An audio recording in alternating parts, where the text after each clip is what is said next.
અને ગુજરાત યુનિવર્સિટી ફરી એક વખત વિવાદોના વમળમાં આવી. ગુજરાત યુનિવર્સિટીના પૂર્વ કુલપતિ નિરજા ગુપ્તાની સામે એબીવીપીના આરોપ. પૂર્વ કુલપતિએ નિમણૂકોમાં નિયમોનું ઉલ્લંઘન કર્યાનો દાવો. એક જ વ્યક્તિને બે અલગ અલગ વિભાગનો ચાર્જ સોંપી બે પગાર ચૂકવાયા.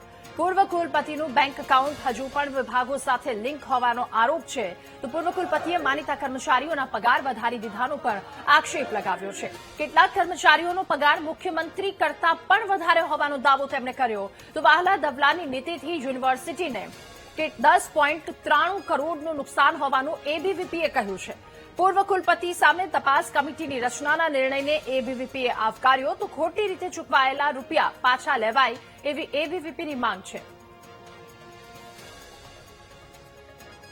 જાણીએ છીએ કે ગુજરાત યુનિવર્સિટીની અંદર અલગ અલગ ભવનો બનાવવામાં આવ્યા છે. એ ભવનના ડિરેક્ટરોની નિમણૂક કરવામાં આવી છે.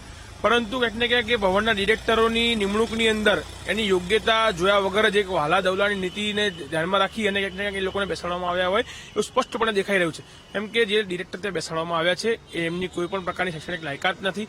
એ પોતે કાયમી કર્મચારી પણ નથી, છતાં પણ એમને ડિરેક્ટર ત્યાં બનાવવામાં આવ્યા છે. ઉદાહરણ તરીકે કહેવા માંગુ કે જીવસેક જે ડિપાર્ટમેન્ટ છે એ જીવસેક ડિપાર્ટમેન્ટના જે ડિરેક્ટર છે એ ડિરેક્ટરને 5 લાખ રૂપિયા જે છે એ પગાર આપવામાં આવી રહ્યો છે.